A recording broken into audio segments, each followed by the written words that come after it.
Galapagos presentation hosted jointly by Silversea Cruises and Mundy Adventures. So first of all, if I can introduce myself, my name is Edwina Lonsdale. I'm Managing Director and owner of Mundy Adventures, which is a sub-brand of Mundy Cruising. We've been working for 50 years in the luxury travel industry with small ship specialists, and we're so excited now to have this wonderful new ship in the Galapagos Islands, Silver Origin, for one of the best destinations, I believe, in the whole world.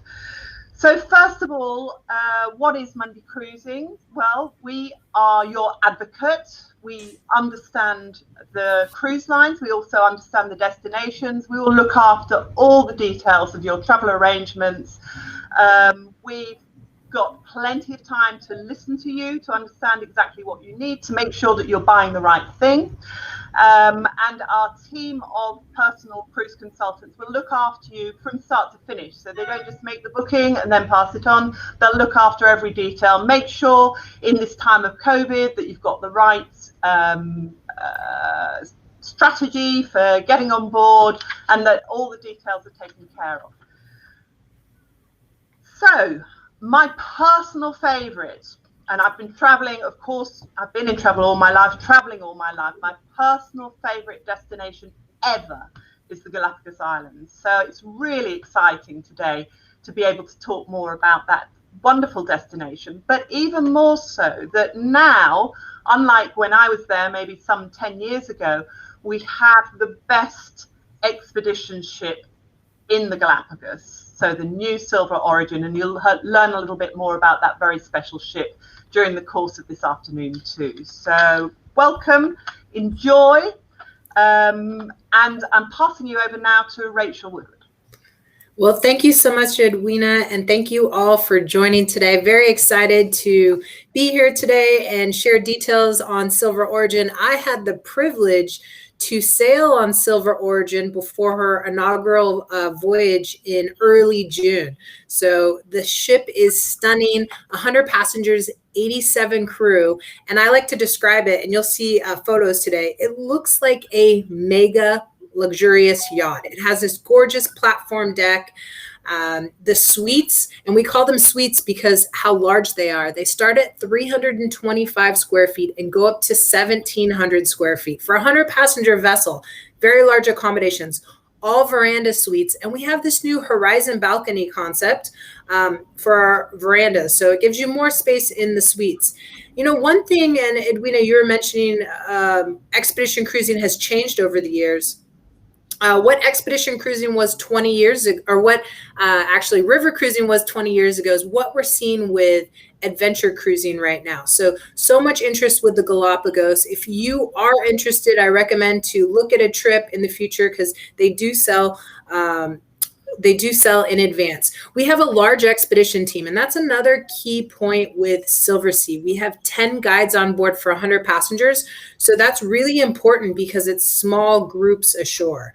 And one unique thing, you know, with the Galapagos, they have the wildlife has no fear of humans. So Edwina, I'm sure you had this too when you would go ashore, but you would walk ashore and sea lions would walk right next to you, blue-footed boobies, red-footed boobies. You would be snorkeling with penguins and sea turtles. I had 20 sea turtles around me one afternoon. So it is quite amazing. And some of these islands you visit, I was walking across a volcanic island that was 1,000 years old. It's just unbelievable visiting these areas. So with that, I don't want to go into too much detail because we have a lot to share today, but I'm really grateful you all are here. And with that, I'm going to hand it over to my colleague, Donatella. Thank you, ladies, and good afternoon, everyone. My name is Donatella. I'm the sales manager for London and South East at Silversea Cruises, and I have the privilege to be working very closely with Mundy Adventures and Mundy Cruising, one of our closest partners, one of our very trusted partners. Great team back there. So any questions that you may have post-event as well, make sure to speak to them directly. So from me, I just wanted to give you a couple of housekeeping rules before we start off, because I will be handing you over to one of our very, very top experts who's absolutely passionate about the islands, Fernando Delgado. But just a couple of housekeeping rules before we start. First of all, on the right-hand side of your screen, you have a chat box. My colleague Luke has already said a nice hello and welcome to everybody. But if you have any questions, please feel free to drop them off there. We will answer the questions as we go along, or we will pick some out and we can answer during the Q&A after the event. Secondly, if you are watching us today through an iPad, a tablet, or any other device, when we start the video, you may be prompted by a message on your screen to unmute. So please tap your screen or anything so you can unmute and enjoy fully the video that we're about to play. Last but not least, there will be a great follow-up from the great team at Mundy Adventures. There will be an event incentive after the event today. And please make sure to consider our great new ship. Absolutely fantastic. Now, I really want to leave you in the capable hand of Fernando Delgado, who is our Vice President and General Manager of Silversea Cruises, Ecuador. Please sit back, enjoy, and relax. Thank you.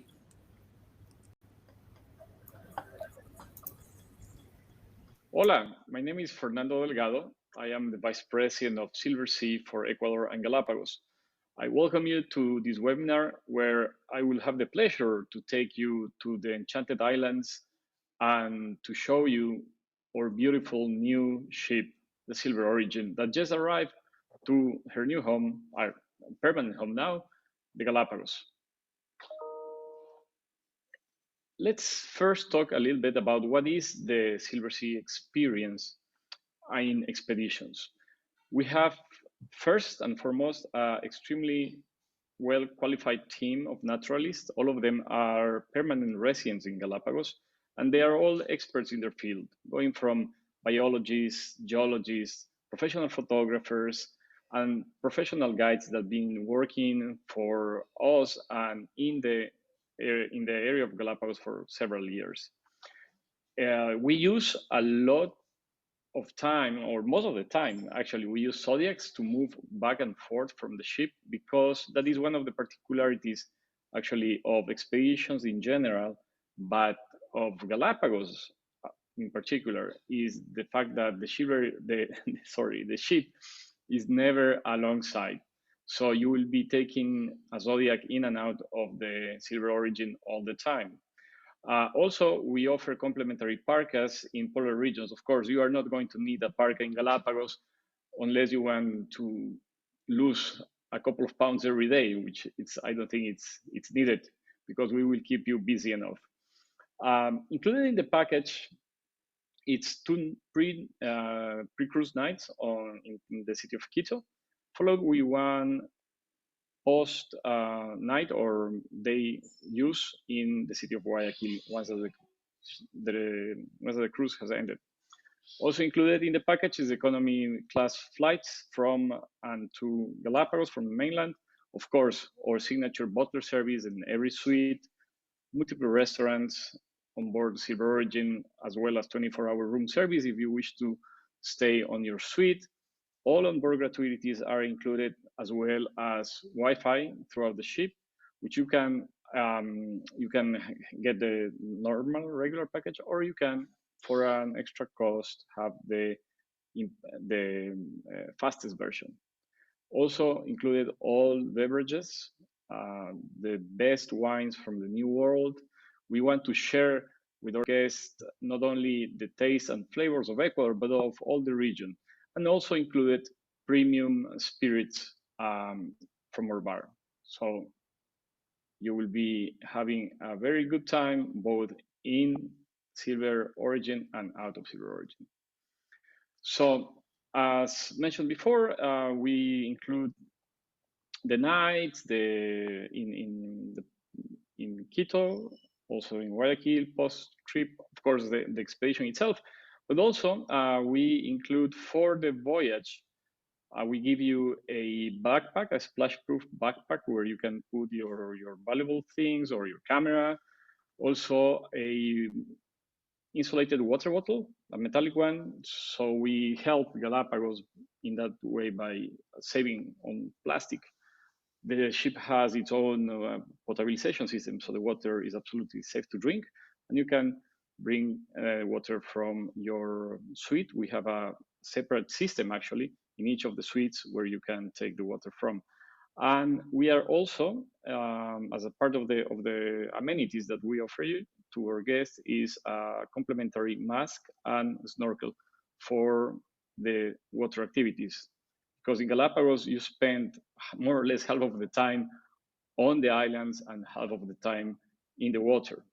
So that is just an example of the general activity level that you have. It goes from just a walk on the beach, zodiac cruising, snorkeling. Again, as I told you, is a very important part of the voyage, because Galapagos is not only the island, it's also what happens under the waves.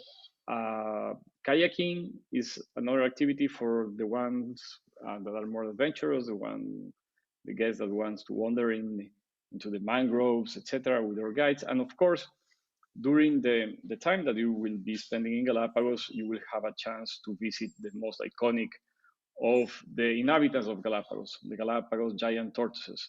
We go to a private reserve. We are the only ones there, and you can enjoy a beautiful cup of coffee that is grown also in that property as you walk around seeing these beautiful animals. But in order to understand Galapagos and understand and better what happens and what are you seeing, you will be led by the best group of naturalist guides in the islands. In the top row, you have our 4 expedition leaders, and on the bottom row, we have 4 of our 16 expedition team members. They are all, as I told you before, they are all experts in their field, and they will be more than happy to share their passion with Galapagos and about Galapagos. And believe me, whenever you're in Galapagos and one of the guides starts screaming because he's seeing maybe a family of orcas or seeing a mating ritual of 2 albatrosses, it's not fake. They really mean it. I mean, Galapagos is something that surprises you every day. I've been around the islands for literally, I would say, more than 100 times around the whole archipelago, and it never ceases to amaze you, and it's always has something different to offer you. So that is going to be your home in Galapagos, the Silver Origin, or first destination design ship in the fleet of Silversea. She carries 100 guests and 90 crew members. So we have by far the highest crew to guest ratio of the islands, and also the highest guide to guest ratio in the islands as well, 1 to 10. As what I was mentioning before, everything is all the visits are done using zodiacs. We have 8 zodiacs, 6 Mark 5s and 2 Mark 6, also making that the highest ratio of zodiacs to guests in the islands. You arrive to Silver Origin through the marina. You see there the platform when it's open. And from the Zodiac, you enter the ship and you will first see the base camp. As you can see in the left-hand side and the right-hand side of the screen, there are some artifacts there. So we wanted to create a sort of a cabinet of curiosities there. And we have some of the pieces that you will see are also in loan from the Royal Geographical Society, in a society which one of the most famous, or the most famous visitor of the islands was part of, Charles Darwin. And we will talk about Charles Darwin in a bit. So as you enter the base camp, where the reception area is located, you will see in the left-hand side this beautiful screen, super high definition screen, where the guides will be briefing you before each outing. Also, in the afternoons, guides will be there to give a presentation to small groups, and the totem, which is the object that you see in the right-hand side of the screen, it's where you control the screen from. So you can also go there and look yourself for some additional information of what you have seen or what you are about to see in Galapagos in the following days. Sorry for that, we went back. And then as you go up to the 3rd deck, you enter the Explorer Lounge. This is where our naturalists will give you their daily briefings at night, their nightly briefings, I should say, at night, where they will describe what is going to happen on the following day, as well as there will be one conference about different aspects of Galapagos delivered by one of our lecturers. And of course, no lounge can be such without a watering hole. So we have our bar there. That means that the Explorer Lounge is not open only for the at night for the guides to tell you about Galapagos, but it's also a place to just go and relax and enjoy the views. This is one of the things that I like to always emphasize about Silver Origin is the amount of light that you have with these beautiful tall windows that go, as you see, from floor to ceiling. And by being in the equator, you are in the most, literally, in the most luminous part of the planet. So you will have that fantastic view of the islands and what's happening outside.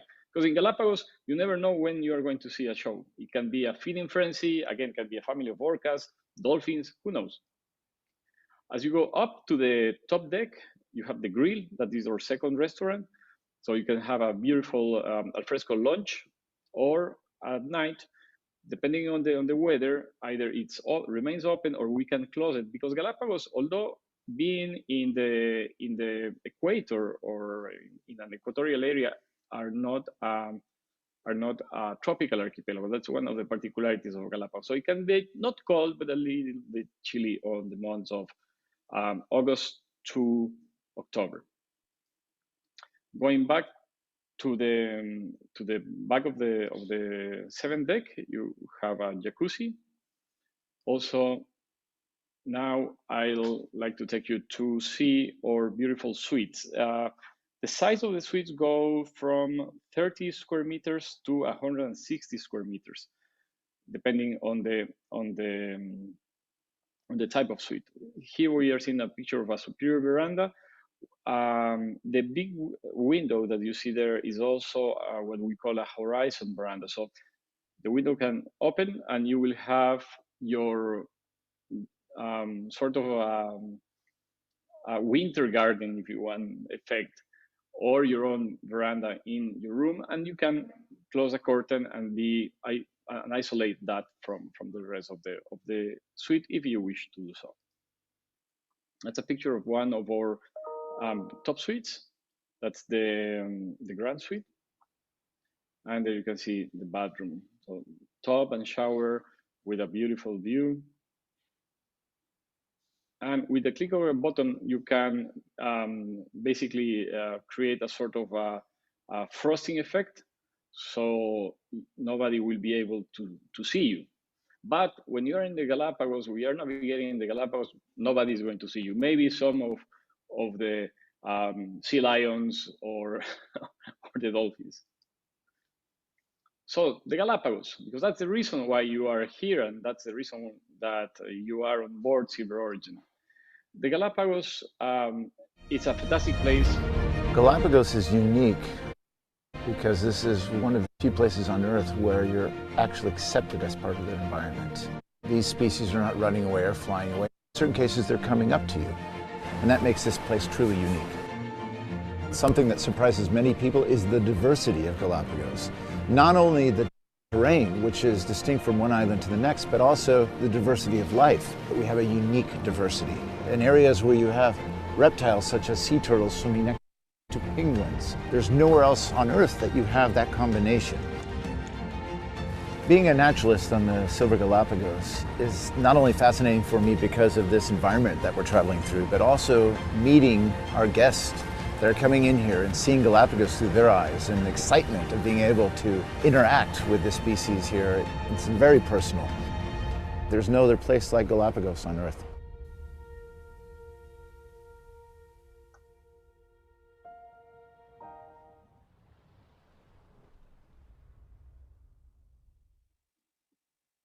Yes, there is no other place in Galapagos like Galapagos in Earth, like Jason said. Now, something very exciting about Silver Origin arriving to the Galapagos is that she will be launching 2 new itineraries. It took me literally 3 years of negotiation with the national park to have 2 new itineraries, which include 5 new visitor sites, out of which one, especially Punta Mangle, it's quite particular because it's a place in Fernandina Island. It's the westernmost island and the youngest island of the archipelago, and we are the only ones going there. So it's going to be quite an adventure in the first voyages that we will go to explore and discover that fantastic site. I have heard that the snorkeling and the Zodiac ride that you can do there is simply fantastic. Let me see. Okay, so we have, as I was telling you, 2 itineraries: San Cristobal to Baltra and Baltra to San Cristobal. So in the San Cristobal to Baltra, we start here in San Cristobal, Puerto Vaquerizo Moreno, the capital of the archipelago, and we will go to Bartolome, where you can take that iconic picture of Galapagos that you see in the center at the right-hand side. Then we will continue our trip to the western part, to the western group. We will spend 2 days there, back to Floreana Island, and where you can leave or collect a postcard in Post Office Bay. Once that you are there in Galapagos, our guides will tell you everything about. Then we will be visiting Puerto Llora, the largest town in Galapagos, where we will have the chance to go to Montemar, the private reserve that I told you about, where you are going to have your time to be with tortoises and spend as much time as you want with them in the afternoon. And then we will continue our trip to the northern part of Santa Cruz, finishing the voyage in a fantastic beach called Bahia Borrero. On the Baltra to San Cristobal, we start in Baltra, which is in the center of the map, and then we go up to Darwin Bay and walk up Prince Philip Steps, named after the Duke of Edinburgh when he visited the islands in the 70s. Though that place was named after him. It's a fantastic place. It's actually you're navigating into a caldera of the extinct volcano, and it's also known. Genoa is also known as Birds Island. You have thousands and thousands of birds there. It's a really fantastic place, and it's one of the very few places where you will see the 3 different boobies that we see in Galapagos: the blue-footed booby, the red-footed booby, and the Nazca booby. So from Genovesa, we go down to Sullivan Bay. It's one of my favorite spots in Galapagos. It's a lava field. You will see what a lava field is not very interesting. No, it is. It is fascinating. The shapes, the forms, the colors, the textures of the lava. It's really, if you are into photography, that is a very special place. And then we will go, as I was telling you before, we will go to the west also in this itinerary, and is then when we will be visiting Punta Mangle and in Fernandina and Punta Moreno in Isabela. From there, we will go to Santa Cruz, see the giant tortoises, then a short hop to Santa Fe Island. That's also a new itinerary, where if we are lucky, we will see the Santa Fe land iguana, which you can only find in this tiny island. From Santa Fe, we make our way to Española. That's the home of the waved albatrosses, and also where you will find maybe one of the most beautiful beaches that you have seen in your life, in Garner Bay. From that point, we go to San Cristobal, to Puerto Vaquerizo Moreno, and we will visit a breeding center of tortoises that is maintained by the Galapagos National Park. And the trip will end also in a beautiful beach in Cerro Brujo. You can see the picture on the bottom. It's actually Cerro Brujo. So you have a relaxing sunset, and you let those memories that you just gain in Galapagos settle. My recommendation, if you have the time, consider doing a back-to-back cruise. In that way, you will be seeing all the highlights of Galapagos, and you will be also having the chance to go twice to the Western group. It's something really worth considering. And whenever somebody is doing a back-to-back cruise with us, we always create some unique, exclusive, and special experiences for those guests. That can be anything from having a cocktail in the bridge with the captain. I could be going ashore with the expedition leader alone. It depends on each guest. Actually, we in the time that you are with us, we will have, I think, enough time to understand what are your interests, what is that you like the most, and around that type of preferences, we will create an unforgettable experience. Okay, so let's just take a look at what is a cruise to Galapagos like. In this case, we are seeing the embarkation in Sullivan Bay, the place that I was telling you about, the lava field. So again, as you can see, always in a Zodiac, and you have plenty of crew to give you a hand to take you in and out of the Zodiac. Many times people ask, how difficult is Galapagos? Physically difficult, I mean. And my answer is if you can negotiate 2 flights of stairs, you can come to a Galapagos expedition. There may be some places that are a bit more challenging. There will always be somebody to give you a hand or to offer you an alternative. That is also one of the big advantages of having that 1 to 10 guide to guest ratio. If you're lucky enough, you can see a green turtle in the islands when they are putting their eggs. I mean, as I told you, Galapagos it can be the islands that Charles Darwin saw. And actually, that's another thing worth mentioning, going back to Charles Darwin. What you are going to see, for instance, in this spot in Bartolome, is exactly what Charles Darwin saw because he was there. With the exception that, of course, at that time you didn't have that walkway, but the rest is pretty much what he saw, and it is our responsibility to make sure that that is what our great grandchildren will see in the future.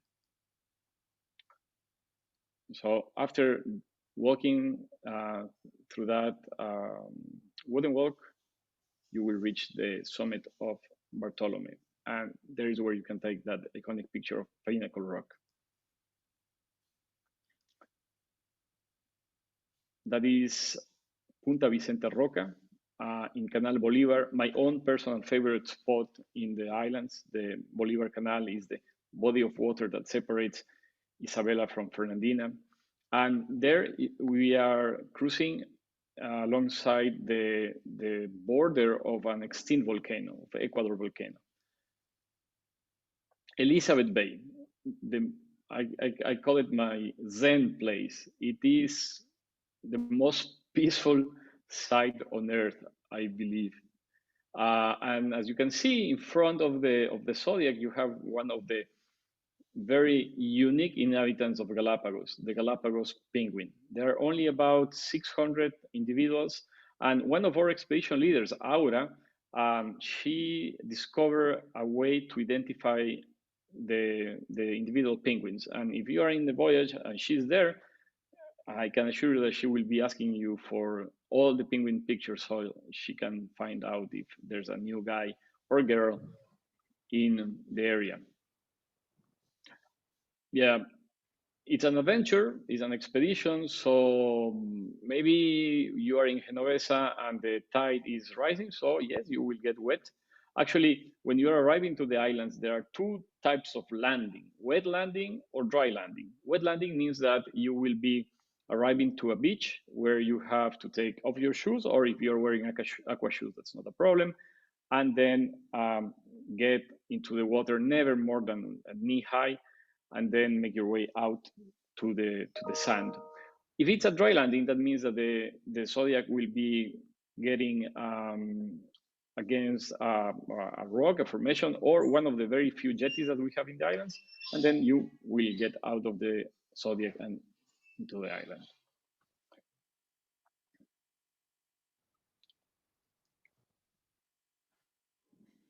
That is, again, Sullivan Bay, and you can see why I call it a fantastic place. You see the difference, the contrast of the textures of the broken lava, the jagged lava, and just the shapes. And then on the background, you have Santiago. Other of our friends, the marine iguanas, the only seagoing lizard in the world. And that's an example of evolution, of adaptation, because the ancestor of these iguanas and of the iguana of Santa Fe that I showed you before is exactly the same, but they adapt to their environment and to the area where they were living. The iconic blue-footed boobies in North Seymour, you have plenty of chances to see them. The red-footed booby that we see in Genovesa, and that is a frigate bird in the mating season when they have their pouch is completely full and they are looking for a mate. That picture is taken also in North Seymour. Albatrosses, I was mentioning, they live in Española. We have the chance to go and see them. And if we see them during the mating season, it's just a fantastic show of nature. And seeing them flying is something out of this world. They are extremely clumsy in land. They really look kind of foolish, but then they go to the edge of the cliff and they jump, spread their wings, and fly like angels. Our friends, the Galapagos penguins. So the way that Aura discovered to identify them is by the shape and the position of those black spots that they have in the chest. So they are like fingerprints.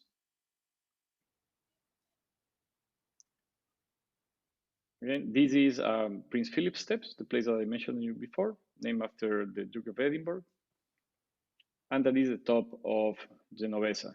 If you see all the spots that it looks like if it were stains in the lens, actually, all of those are birds flying in a feeding frenzy. The short-eared owl, also an iconic bird of Galapagos, but after a morning of birding, of snorkeling, walking, hiking, you go back to our oasis, Silver Origin, where you will have two options for lunch. You can have lunch in the outdoor grill and can be either in the sun or under shade or in the restaurant. And of course, there's always the option of going to your room and order room service. A nice cold beer after a long morning is one of the best things to recover, I think. And then in the afternoon, you go back to the islands, back to some activities that, as I was mentioning before, it can be anything from a hike, snorkeling, a panga, a zodiac ride. We call zodiacs, we call pangas. You will get used to that word when you come to Galapagos. I think I already mentioned kayaking as well. And nowhere like Galapagos, you will have the chance to get as close to animals as you do there. They are just not afraid of you because they don't see humans as predators. Actually, we have to respect the rules of the national park. One of those rules says that you cannot get more than 2 meters from an animal. If the animal walks towards you, that's another story, but you cannot touch the animals, you cannot use flash with your cameras or cell phones, and you, of course, you cannot feed them. But you will be interacting with our friends in Galapagos like nowhere else in the world. There you can see a picture of our friend Rachel. She's there with a family of sea lions. You have on the back a lava seagull resting on the rock, and you have a Nazca booby on the ground. So that's the other thing of Galapagos. Now, the amount of diversity that you have. You may not see thousands and thousands of animals at the same time, but you may see in a rock 5 or 6 different birds, a lava lizard, maybe a marine iguana, and out of the blue, a sea lion jumping from the water. Snorkeling, as I was telling you, is one of the biggest highlights of Galapagos, and snorkeling with sea lions, especially with the young sea lions, is one of the most fantastic experiences that you can have. Also, eagle rays, penguins, they look like torpedoes under the water. And there's always one of our Zodiac drivers nearby to give you a hand once that you are tired, you want to go back to the ship, or it's just time to go back to the ship. Kayaking, we have several kayaking opportunities during the week. And again, the chance to see maybe the most iconic creature of the Galapagos giant tortoise in the highlands of Santa Cruz, and also in the breeding center in San Cristobal. And get ready to see some fantastic sunsets. This is a picture of Quique Rock seen from Cerro Brujo. That is the place where we are going to be visiting on the very last day of one of our voyages.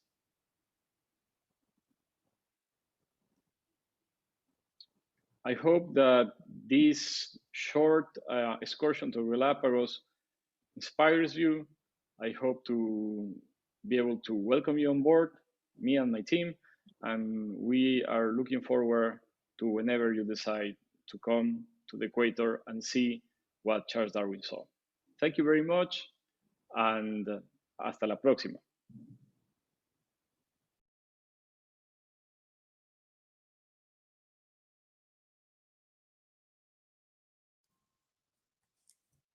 Fabulous.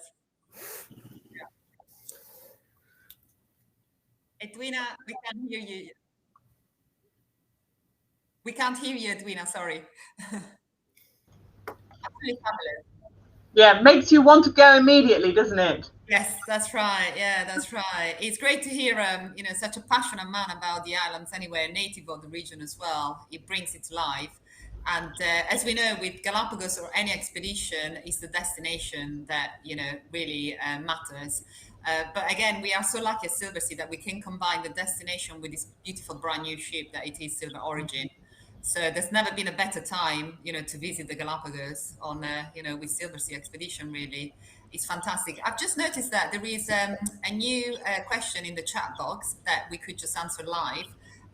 What do you consider the best time of year to go to the Galapagos Islands? Great question.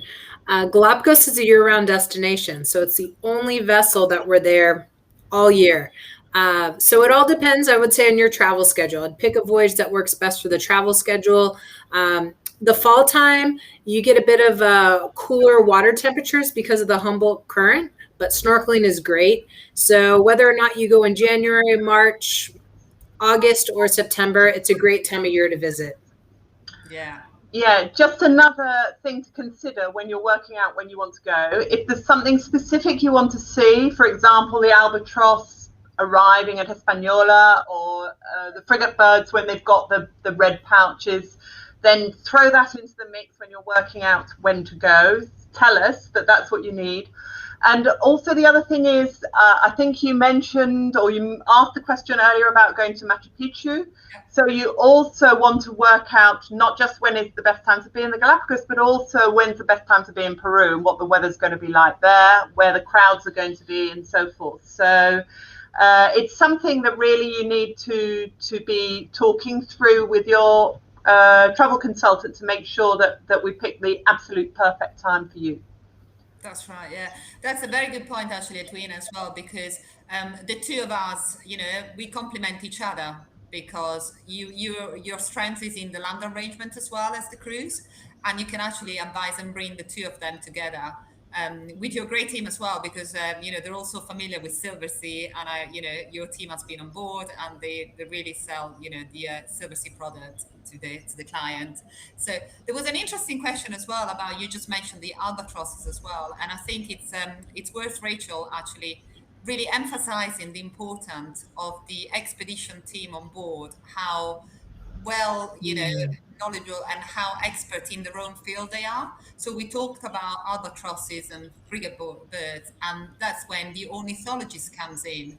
So I don't know if you want to just emphasize the importance and how lucky we are at Silversea to have such a great knowledgeable team on board. And that's one thing I noticed traveling last month on board, interacting with the guides. So we have 10 guides for 100 guests.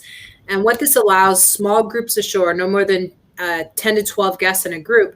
But every morning you'll go ashore, and then every afternoon you go ashore. And you're with a different guide each morning and afternoon. So when you're staying that Donatella, you have a different expert marine biologist in the morning, historian in the afternoon, the following day an ornithologist. The next day when you visit Sullivan Bay with the volcanic island, you could be with a geologist.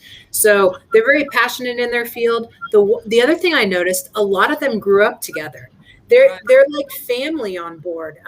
It was unbelievable. They were so excited to welcome guests on board. You know, they haven't sailed in 15 months, but they're so passionate. Their parents, their grandparents were guides. So they grew up around the Galapagos Islands. So it really is unique. Yeah, there is a legacy there actually from them with the place, and also I think an aspect that we shouldn't be overlooking as well is the culinary aspect that we bring on board, which fits in with the culture as well, like ceviche and everything. But it's all part of the experience of going to the Galapagos as well, and I think that's an aspect not to be overlooked as well. So. No, it was a fantastic overview, Edwina. I think you'll agree that it's one of the best destinations, like you mentioned at the beginning. Absolutely fantastic. I think the most memorable thing is, I'm sure you found this, Rachel, when you were there last month. You could be sitting on a beach. There are sea lions here. There are marine iguanas there. There are the frigate birds circling in the sky above. You can't see a single trace of human life. We heard earlier it will be exactly the same as it was when Darwin was there. Yes, not just that, it must be exactly the same as it was 1,000 or 2,000 years ago. It's just extraordinary, and to be in that pristine wilderness, just the most special experience. Very special indeed. You're so right. And quite often what Peter Shanks, our managing director, says is, don't just watch Attenborough, go and be Attenborough. And that's exactly how you would feel if you went to the Galapagos with Silversea Cruises. So please, if you have any more questions, make sure to get in touch with the great team back at Mundy Adventures. For us, it was a great pleasure today to be hosting you. I hope you enjoyed it. Most of all, I truly hope you found it inspirational. There's so much more to the Galapagos and so much more to Silversea. So just have a chat with the team at Mundy Adventures. They will be following up with you as well. There is an event incentive. But it's been a great pleasure for me to co-host this event with Mundy Adventures and to be in the great companies of these two lovely and great women, both of them industry leaders in their own merits. So it's been an absolutely fabulous afternoon. I hope you enjoyed it as much as I did. And on this note, I'd like to say thank you again and goodbye. Thank you. Thank you, everyone. Great to see you.